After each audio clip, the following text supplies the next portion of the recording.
Yo, what is up with y'all, man? I hope you're doing good. If you're new and you're a fan of the NBA, subscribe to this NBA channel. So, let's get straight into it.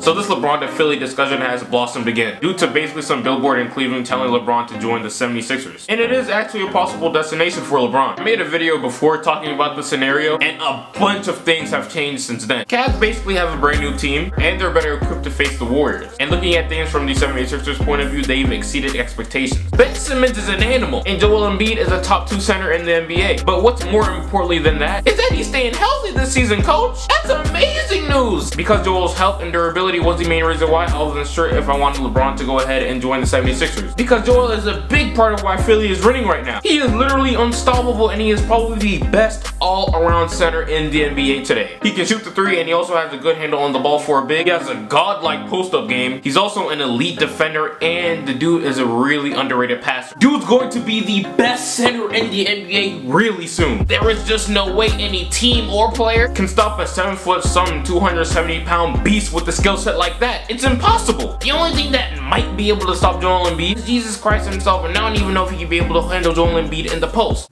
Jesus Christ. Joel Embiid is that dude. And if LeBron did want to go to Philly, the biggest reason to why so is because of Joel Embiid. But let's look at the other pieces that this team has to offer. As their second best player, they have the closest thing to LeBron James currently in the NBA, Ben Simmons. Now, I don't think Ben Simmons would be the perfect fit next to LeBron James, but great players still find ways to make things work. And more than likely, Ben Simmons would play a kind of D-Wade type of role. In order for him to play off ball, he has to slash his rim. Or just say screw it and post up whatever defender he has on him, because more than likely he can take it, because Ben Simmons is that big. And later down the line, as Simmons develops as a player, I'm pretty sure he's at least going to develop a mid-range shot. So with these two players alone, Simmons and Embiid, they are already scary enough. But what really makes this team unbeatable would be the depth that they have on their roster. They have a bunch of excellent role players on that team. They have JJ Redick, who I'm pretty sure is going to sign with the 76ers after the season. Then they also got TJ McCollum, Robert Covington, and Dario Saric. And guess what? I didn't even mention the recent #1 pick, Markelle Fultz.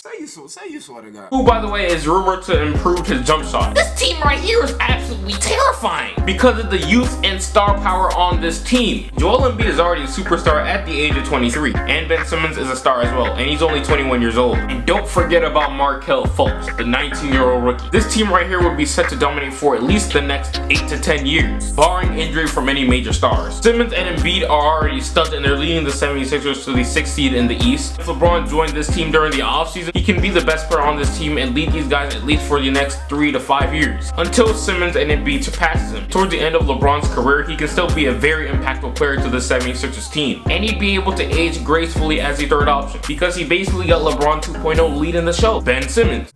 Tough. That's tough.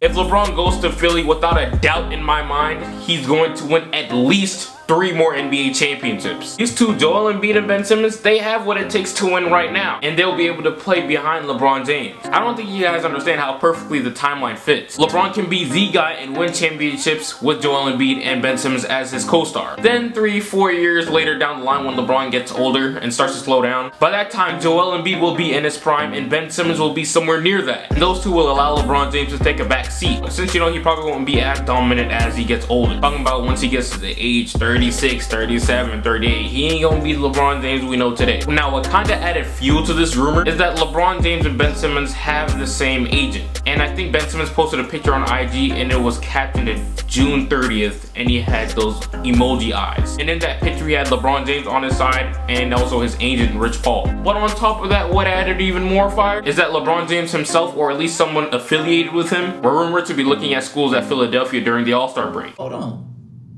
Is it something we don't know about? Man, I don't know about you guys. Out of all these choices LeBron James has this offseason, I think Cleveland, depending on where the next pick lands, and also Philadelphia should be the top 2 destinations for LeBron. Yeah, I know LeBron James on the Spurs and the Houston Rockets would be nice and all that, but people don't understand how much depth the Houston Rockets would lose by just adding LeBron James on their roster. They'd have to let Clint Capella walk in free agency, and also they'd have to trade away Eric Gordon. Outside of James Harden and Chris Paul, those 2 players, Clint Capella and also Eric Gordon, those are the most important players on the team. If LeBron joined Philly, for one, he gets to stay in the lightweight East. He could dominate there and he's basically guaranteed to go to the finals every year. Because no matter what any other team does in the Eastern Conference, they still don't stand a chance against Joel Embiid, Ben Simmons, and LeBron James. This team right here will be able to beat the Golden State Warriors in my opinion. I don't know if you noticed, but the Warriors have one specific weakness, and that's dealing with dominant physical players. Why do you think Tristan Thompson was so valuable in the 2016 NBA Finals? Because he was beating them up. And if the Warriors face a team like the 76ers, who have Joel Embiid, Ben Simmons, and LeBron James, arguably some of the most dominant players in the NBA, what do you expect them to do? They're gonna fold, because that's way too much to deal with. It'd literally be impossible to defend. I think Philly is absolutely the best option. Look, I would say LeBron go to the Spurs, but hey,